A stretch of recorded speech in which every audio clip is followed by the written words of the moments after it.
Welcome back to another video. This is Akil. I'm a real estate agent in the Los Angeles area, and I'm currently documenting my journey towards finding the meaning of the universe. And yeah, these videos are basically just documenting everything I'm learning and everything I'm thinking about, again, my path towards the meaning. Right now, currently in real estate, and my mission is to accomplish any prospect's real estate goals in the most efficient and effective way possible.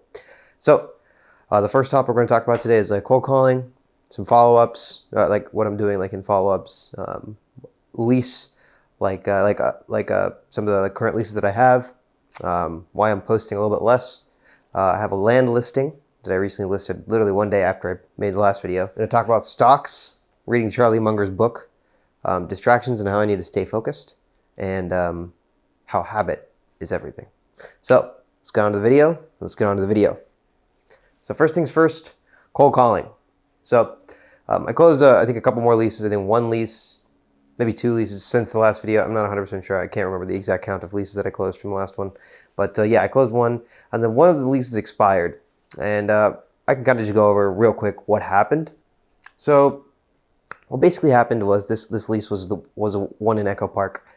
To begin with, the Echo Park area has been significantly slower than it was a couple years ago.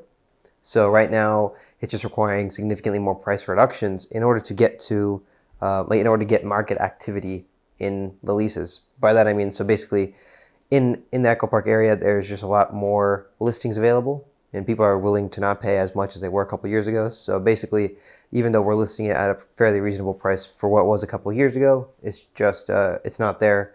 There's no activity. So it required us to reduce the price over like about a month or so to about $6,000, which what I would say is a very good price, and we did get a lot of activity. But the second we reduced the price, we had a spike in activity, and then the holidays hit. And by that I mean, so basically like it was like December 20th by that point. And when you hit December 20th, what ends up happening is that the leads end up drying up because more people are traveling in and out of town, more people are looking at different things. They're not necessarily focused on searching for rentals. So even though we were priced really, really well, the traffic basically came totally down. I wasn't able to do very many showings. The showings that I did schedule, it was like I couldn't really do group scheduling because one person was out of town this day, another person was out of town this day. This time didn't work for this person. This was a holiday for people. They didn't want to do this day. So it was really hard to get showings, and then I ended up making a couple showing times and canceling them, and it just didn't really work out. So, and then the landlord, the owner, didn't want to have the contract further than the 1st of January. Oh yeah, it's a new year. It's January 9th now. So, and basically, it just ended up expiring. And mainly because I did recommend to her consistently, hey, if I look back right now on my part, maybe I could have been a little bit more attentive to the leads, just like faster responding and maybe just scheduling more showings. But overall, I think I did a pretty good job. I recommended the price be reduced immediately once I noticed within a few days or within like a couple weeks when I noticed like, hey, we're not getting activity, we need to reduce it. And then once we reduced it once, I said we need to reduce it again, pretty much within a week again. And then even though she wasn't really on board with it until later into the contract, and then she wasn't interested at all. So that's kind of the situation there. If I look back on like what I can do to improve for next time, maybe just getting back to people a little bit faster. But other than that, I think overall I had a fair assessment of what it was. And right now, if I relisted it at that exact same price, we'd probably get it rented within the next couple of weeks. But that is just what it is. I have a new lead generation source. So basically, in scrubbing, you know how I always talk about the age-old problem of like how it takes forever to sort through every single listing on Zillow. And, I have to individually find out which ones are owned by owners, which ones are run by property managers, which ones are like they're just listed by an agent or what the situation is. And also, there's a narrow amount of leads. So every time I go to search for leads, there's just not that many. Well, I kind of found a solution. So one is I can check apartments.com, and they have a completely separate source of leads compared to Zillow. So on Zillow, some for lease by owners list on Zillow, and they list exclusively on Zillow. Some for lease by owners list on apartments.com, and they exclusively lease on apartments.com. And the good thing about apartments.com is you can actually sort by for lease by owner. So it's like in Zillow you can't sort by that, but in apartments.com you can. So it makes the process super fast and super easy. There's not nearly as many leads for let's just say an average area in Zillow. Maybe we'll have between 30, maybe probably about 30 leads, right? In apartments.com, that same area will probably about have 8 leads. So it's lower, but it's still something that's worth checking. And another thing I learned is that on Zillow, if I filter it, I don't have to go through and look for every single, house by house by house, and then sieve through and find which ones are listed by agents and which ones are not. If I just click accept Zillow application, so I filter it, right, by whatever criteria I want, and then I put accepts Zillow applications, right? So what I learned was, I was just doing this because I checked the apartments.com and I was like, is there like a Zillow filter that only property owners can choose? And there is a Zillow filter that only property owners can choose, and that is Zillow, like accepts Zillow applications. So what I noticed, okay, and agents don't have access to turn on that option because agents always add the listing through the MLS. The MLS does not give you the option to accept Zillow applications. But Zillow applications, you can accept it if it's listed by like the same property owner. They go in and then in the Zillow, if you're filing up if you're putting like a new listing from the Zillow platform itself, it gives you the option to toggle accept Zillow applications. And when basically, although you may miss a few because some people may not toggle that option, the vast majority of people do. So I think, you may lose like 1 or 2%, but at the end of the day, because it's so much easier, I don't have to go through each and every single listing. I save so much time because I know now that all of these leads are either for leased by owners or leased by property management company that's using Zillow directly. So I know that they're not agents, 100% chance. So it just makes the process a lot easier. And so far, that is, I think, kind of like the biggest thing I learned now is to use that filter, and it makes the process a lot faster. So, I need to continue making cold calling like a priority. And right now, the next thing I want to talk about is follow-ups. So my follow-ups, on the Christmas day, I did a Merry Christmas text to everybody in my database that I consistently follow up with, like basically all of the people that are related to buying, selling, open houses, stuff like that. I didn't really do as many Skylight contacts because those are kind of just emails only, but I did a Merry Christmas text. I also did Merry Christmas emails. Last year I did do postcards. Maybe upcoming I might do some postcards like, hey, good to see you or something. I don't know. I'll think, because like the thing with postcards is like, then I have to procure the postcards. Last time I did handwritten postcards, and I did like 10 or 15 just to pass to rental clients. Maybe what I'll do is I'll just do postcards like once a year just to clients that I've closed a lease on, or like a big lease or like a big transaction on. Maybe I'll do something like that just because I want to make sure it's like, at the end of the day, it is kind of a good way to touch somebody. So just through the postcard. But yeah, probably gonna do something like that. And I guess a completely side note, there's a lot of fires. So this is January 9th, 2025. And obviously, as you know, I live in Los Angeles. So, and there's been a lot of fires going on. And there's one that literally just spread like 30 minutes ago to like the West Hills, Woodland Hills area. So I guess it's kind of interesting. Yeah, I mean, interesting in the sense, like, I think it's like, I don't know, what I'm thinking is going on is like the heavy winds caused that one big fire in the Palisades. And then, I don't know, maybe some like crazy people see that on the news and they're like, oh, this is my chance, I can go do it somewhere else. And then, because there's like 5 fires going on. There's like one in like Pasadena, one now in West Hills, Woodland Hills. There was one up by like what do you call it, Granada Hills area, and like a little bit north of there. It's like, and then there was one in like Studio City. I was like, what the heck? Like, there's no way like all these fires just spontaneously, it's like, they just spontaneously erupt. It just happened to be like that. I don't know, that doesn't make sense. That doesn't really seem to be the possibility. I feel like there's like a group of people, they see that one big fire in the news and they're like, wow, big fire. And then, I don't know, they see that as like their chance to like burn down the entire city or something. That's like, I don't know. It sucks though, because one thing is, as like a real estate agent that I see, is that, especially in the Palisades area, obviously these are like really expensive homes. But a lot of these homes, like obviously I empathize with the buyers and the sellers, like the owners of the homes, right? Because like if you're an owner of a home, you have a bunch of stuff in the home. You can't just like evacuate. They give you like an hour to evacuate, and you fucking like everything is like, you can't just take everything, right? You have to take only like your emergency stuff, and basically everything that is like not an emergency item or like somewhat important just basically has to burn in flames. And that's just like, it's horrible. Like I can just imagine, like let's just say I were to evacuate right now. Like even though I'm in an apartment, like a 1-bedroom apartment, and I can already see like half of like everything that I think is like cool. Like I got the super cool table. I can't take that. It's huge, super heavy. I can never move that within an hour. You know, maybe I can take my clothes, my PC, my monitor, and a couple small other items, but that's it. You know what I'm saying? It's like, and then everything just burns down, and this, I mean, I don't know, it's pretty crazy, you know? Obviously you have insurance, but just some things, it's just like think about it. Like, okay, you have to, it's like somebody like taking your $100 keeping it for like 2 months and then giving it back to you. Like, okay, you took my, like, as in, yeah, you gave me $100 back, but you just kept it for 2 months and then caused me. And then on top of that, I have to like go like call the insurance company, do all this bullshit. Like, what the hell? So, you know, it's just a huge waste of time and obviously output, and, you know, kind of a sucky situation, but it is what it is. And yeah. So the next thing I want to talk about is like posting. So far in the last couple weeks, I've been posting a little bit less. By a little bit, I mean a lot less. I haven't been posting every single day, and that's just because I want to make sure when I'm posting really valuable, like not valuable, but like stuff that is actually relevant to a buyer and seller. I don't want to just keep posting my face talking.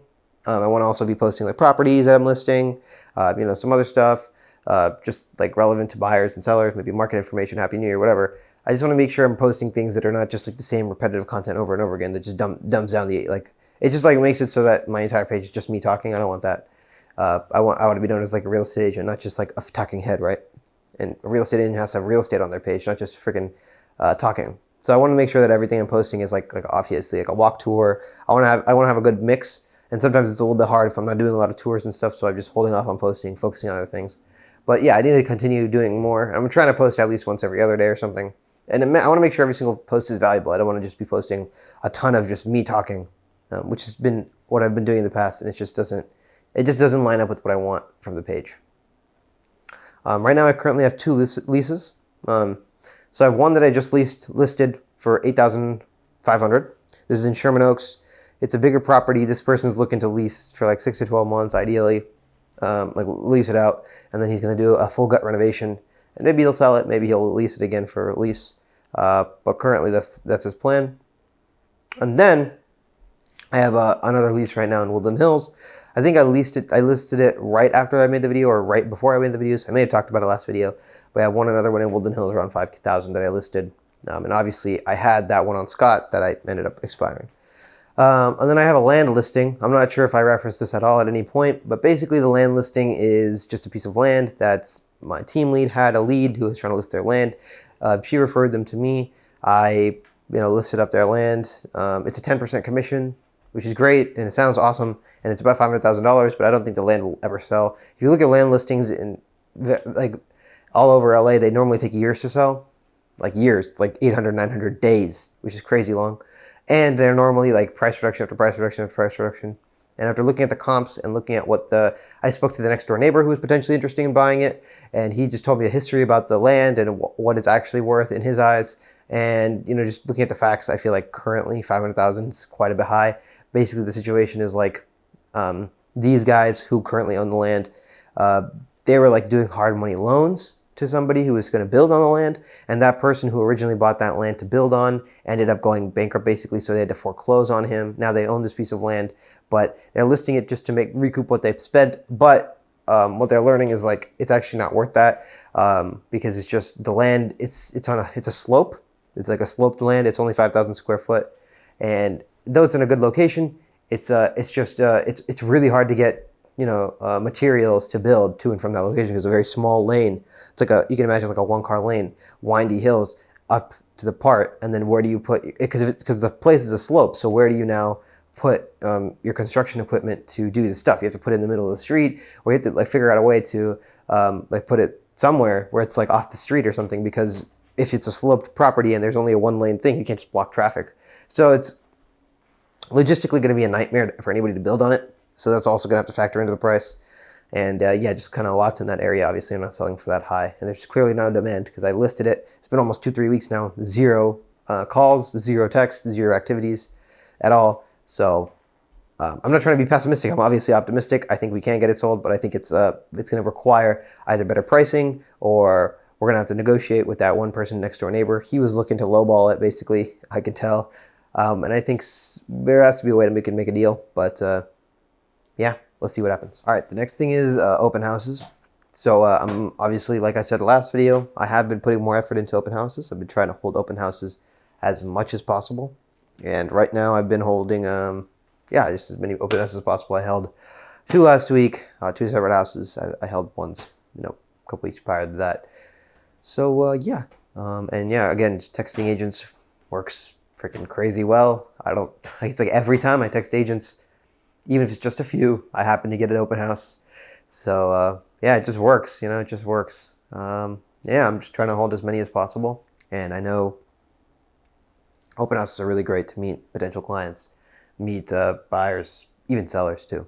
So yeah, just gonna continue doing that. I invest like a shit ton of money into stocks. Pretty much now. At this point, it's literally everything I have. Every penny I have is going into stocks. I'm literally probably more broke than your average homeless person because I have nothing in my checking account. And sometimes I have negatives in my checking account because like I have negative because I use margin to buy stocks. Like not much margin. You know, it's like if there's $100 stock and I have like $350, I'm like, you know what? Not a big deal. I just buy 4 stocks. You know, now I'm $50 in debt. So yeah. Because I know, you know, I have money coming in, right? Because I always close leases. So I'll pay it back then. And then I pay it back for like approximately 2.5 seconds until I am left with a little bit extra, you know, again, because like if the stock's $70 and I only have $20, you know, that's not a big deal. Just buy the extra stock. And then, you know, $50 in debt again. So, you know, at this point, like I said, I don't have very much, I'm not strapped for cash. And the reason why I'm doing this, right? I know originally I was like, you know, I'm going to keep some money in cash so I can spend it on the business. But what I noticed is there's literally nothing I can spend money on in the business that generates more returns than just cold calling, right? So like I've done mailers, right? And maybe I haven't done it long enough. You know, I've only done 1 or 2 sets of mailers occasionally, but I've done mailers. I've done like spending money on other random shit. And there's just like nothing, like I've bought courses, like there's just nothing specific where it's like an input, like I spend this much amount of money, I get this much back in terms of buyers and sellers. It might be like that for Zillow leads, but again, the cost is like 25K. I don't know if I have 25K to front up right now for the next 6 months to test that, right? I don't have 25K in cash just sitting around. And I don't feel like right now, at the current level that I'm at, I feel like it's just more effective to go to open houses and just do it organically rather than trying to, through like organic cold reach outs, rather than trying to like friggin' pay for Zillow leads. And obviously from what I've heard, you know, Zillow leads are like pretty mixed. You know, some people have really good success with it. Some people have like pretty shitty success with it. Some people have lost all their money. Some people break even, you know. And I think it's worth a try. But again, for the 25K price tag, I mean, I feel like worth a try is not enough, you know. It's just like 25K is a lot. Maybe in the next couple, if I close a couple more houses, I probably will do it. But again, 25K is a shit ton of money. And it's just like if I'm dropping that on Zillow leads, I feel like I better get a return, you know. And obviously, if I do, and also I kind of want to just focus on like specifically on just getting those leases done. But maybe I'm just being stupid and I should actually be investing all my money into Zillow leads. And what I'm doing with stocks is a waste of time. But for now, that's what I'm doing. And this is my investing philosophy is nothing like spectacular. I'm not out here, you know, GameStop, GME, you know, to the moon, buying, you know, crypto meme coins, BitConnect. You know what I'm saying? No, I'm not doing that. I'm kind of speculatively investing, but it's in like good companies. You know what I'm saying? Like I bought Nike, which is down like crazy right now.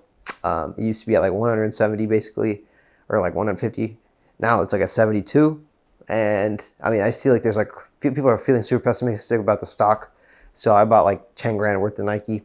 And the reason is because I feel like, I mean, I looked at it like, I mean, obviously I'm no expert or anything. I'm probably a dumbass. And this is why you should not copy me, just as a disclaimer. If you copy me, you're probably going to lose all your shit. And I'm expecting that most of the money I put into these stocks might actually be lost and there's heavy risk. So do not copy me. This is just a word of advice. I want you to go do your own research, buy the S&P 500 and sit on that. Because like Warren Buffett said, 99% of investors are going to fail to beat the S&P 500. So my recommendation to anybody is probably just go buy the S&P 500.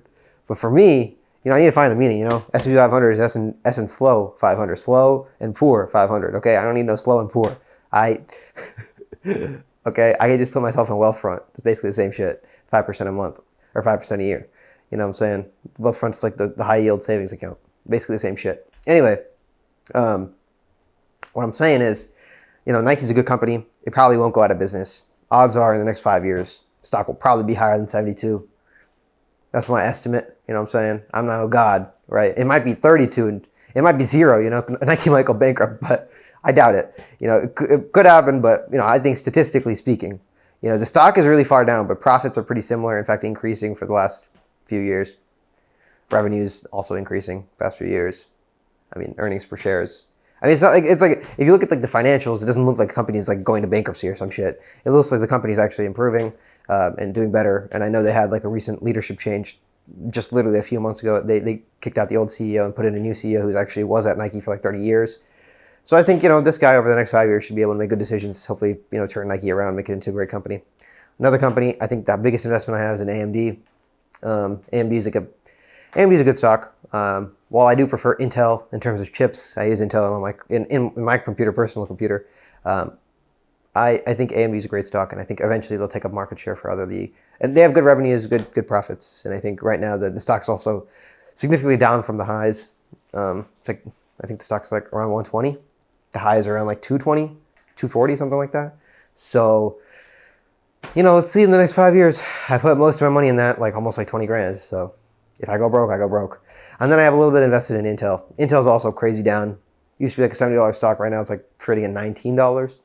I believe in Intel. I think it's a great company. Like I said, I use Intel products. Intel's revenue is greater than AMD's, but the market cap is smaller. I know that's based on future value, so it's not really a direct comparison, but still, I believe in Intel as a company. I believe they fundamentally are great people. It's a great company. They were a market leader for a really long time. They still are in terms of like pre-builts. Most pre-builts don't necessarily use AMD. A lot of them are using Intel, but I know some of them are transferring to like AMD and stuff like that. But I still think Intel is like, in terms of brand, like I said, I still use Intel on my computer, and I personally like it a lot. And I just like the brand.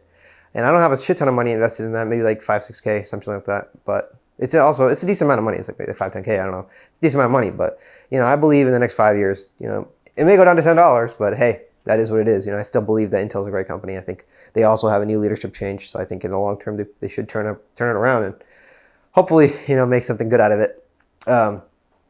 And you might wonder, what's the purpose? Well, the purpose is really just to keep it as like not a hedge, but just keep it there. And then if I ever need it, I can just kind of use it, the money, keep it like just like a nest egg basically. And I'd rather keep it in an investment because I'm not doing anything. If it's just sitting in it, like right now, I had the money in cash, but I realized I'm not using it at all. It's kind of just sitting there, and I don't spend money, so it's just sitting there. And it's just like collecting dust, basically. It's not a problem, but it's just like inflation's kind of eating away at it. And there's just, I don't know, if I see opportunities in the market, just fucking put it in there. I don't care. And as you guys know, I also have Ethereum, which is pretty down right now. It's like 3,300, which kind of sucks, but it is what it is. My plan is to sell it at 5,000. I know you might be thinking, wow, man, what do you want? Some crack or something? 5,000? Yeah, maybe in the next couple of years it'll go to 5,000. I'll sell it. But basically, I held my Ethereum for so long. I bought this Ethereum. I own about 2 Ethereum, right? And I bought one of them in like 2022 or something, around like 2,700. Whenever it went to like 2,700, there's multiple times it went to that, but it's been like 2-3 years that I've been holding it. So, and I bought it at 2,700. I watched it go all the way up. Actually, no, I think I actually might have bought it in 2020 or something. But I watched it go all the way up. I watched it go to like almost like 4,700, and I didn't sell. And then I watched it go all the way down to 1,000. So I was at 2,700. I watched myself have a huge gain, and then I watched myself have a huge loss because it went to like 1,000. And I was like, fuck. I just kept holding. I was like, fuck that shit. I'm not selling it. And then it came back to like, now I'm a gain, obviously. I'm at a gain. It went up to 4,000. And I didn't sell because I want to sell it at 5,000 or 4,800 at least. And then it went back down. Now it's at 3,300. And I bought one other Ethereum a little while back, like I think about a year and a half ago, when it was at like 2,700 as well. The reason I bought that, I don't know, I just saw Ethereum go down and I was like, fuck it, let's buy it. I wasn't really thinking very straight, to be frank. But yeah, I'm willing to hold. If it takes 10 years, I'm in it for the long haul. If it never goes up, then it never goes up. I'm cool with that too. But yeah, and the long-term plan is obviously just to make money. And you might be thinking, wow, what an idiot you are. You're just like doing like a bunch of random shit, investing in random shit, doing random shit. My thought process is, like I said, odds are, with the new government coming in that's more pro crypto, it'll probably go back to 5,000. Bitcoin already broke their all-time highs by a shitload of money. So I think Ethereum, it's only a matter of time, and it'll break its old all-time highs, and I'll sell it. And then I guess the next question is, how much do I want to make out of this? I don't know. We'll see.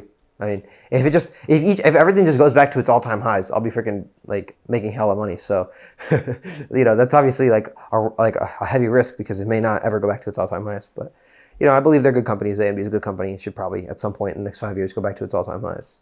Same with Intel. Maybe at least in the next 5-10 years go back to its all-time highs. And I'm sure Nike will too. Nike's a great company. Lots of brand awareness, and Ethereum as well. So I think, like, overall, I think it's fair to say that they will probably all at some point go back to their all-time highs, most likely. But obviously nothing is certain. And then yeah, I made some, and you might be like, wow, you must have a shitload of money. Well, I don't actually have that much in stocks.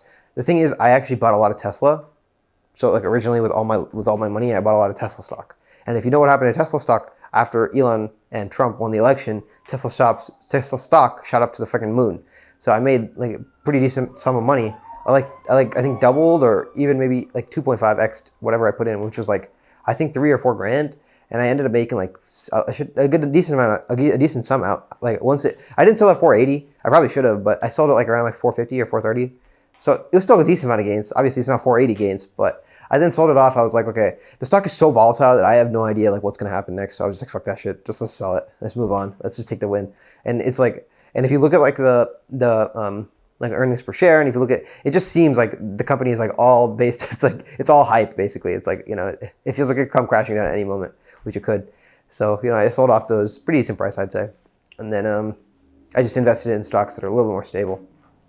Not that I don't love Tesla, but Tesla's a little volatile for me right now, at least. Maybe at some point. And I also had Amazon stock, and I had a little bit of Berkshire Hathaway for like a few days, but then I sold it at like a break even basically. So yeah. And then, the next thing I wanted to talk about. Now you know everything about stocks. You probably heard this long tangent that you don't care about at all. You probably just skipped all that, and now you're on distractions, right? What is distractions? So what I want to talk here is, like I said last time, I need to focus on just like eliminating distractions throughout the day, especially during like cold calling or downtime. It's just so easy to get into because it's really just like it really comes down to habits, and it's so easy to break good habits and so easy to develop new bad habits without even you realizing it. It's kind of like a fire, At first, it's like too small to really care about until it's too big to stop. It's like it's too small to notice until it's too big to stop. Like as it's got that momentum, That's the same thing with bad habits. It's like then like you get into the habit of like picking up your phone during downtime, and then now every time it's like downtime, your brain just goes straight to picking up the phone. You have to like make a conscious decision every time not to pick up your phone. Or if it's like you're like eating healthy and then you stop eating healthy for a period of time, and then boom, now you have to like restart from square one, just get the momentum back to like getting back to making good habits. It's just like a total pain. And this goes for like everything, It's just like on your phone, on like freaking, anything. Just eating unhealthy, not working out, whatever. It's, I just need to really just get back to, because there's like, sometimes what I see sometimes happens to me is like, I'll focus really good on one thing, and then another thing will kind of like go down. Like I'll be really focused on like my work, but then I just won't eat as good. So then I get into the habit of like eating unhealthy shit. So then I gotta bring that back up. Then something else is like, oh, I'm not working out as much or something. So I just need to really get that locked in, one thing at a time, just making sure it's locked in, not breaking good habits. So yeah, there's that. And I've been reading Charlie Munger's book, which is it's really, really good. So far I've learned a lot. Charlie Munger's really great. I probably will read Benjamin Franklin's book. He has multiple books, but I think it was called Richard's Almanac or something like that, or something. It's like something Almanac by Benjamin Franklin. I'll probably read that. But Charlie Munger's Almanac is really good too. So, I think that's pretty much everything I wanted to talk about. Got to get less distracted. Got to focus on building good habits. Got to focus on thinking about the right things, stuff like that, and getting in the right headspace. So, that's that, and that's that. We gotta keep pushing forward. And this fire is super annoying, by the way. It's like, because it's like when I go to cold call, I have to make sure like, okay, who am I cold calling? Make sure I'm not cold calling houses that have burned down. It sounds really retarded, but I'm serious. It's like a lot of my leads come from like the Palisades, Brentwood, Malibu, that area. It's like, be calling somebody, hey, are you considering interviewing an agent to help lease out your place? And their place is burned down. I don't know. It's kind of like, I feel like you're just asking to get like yelled at or something. I don't know. Anyway, enough random talking. So I think we went over everything. We went over cold calling, my land listing, my lease listings, my expired listing, why I've been posting less, my new trick I learned for Zillow and apartments.com, putting more efforts into open houses, a giant, super big detour into stocks, which was unexpected, distractions and how I need to focus more, reading Charlie Munger's book, and how you need to always get into the right headspace. Stay focused. Eye on the prize, eye on the prize. You gotta stay focused, man. You got only one opportunity. If you die, well then at least you gotta at least live your life, knowing that if you die, that at least you're working towards the main objective. You're living a life true to yourself. Because if you're not working, you're dying. You know what I'm saying? If you're not progressing, you're dying. See what I'm saying? You're not progressing. You're the opposite of progressing, which is freaking dying. So yeah, keep progressing. And on to the next.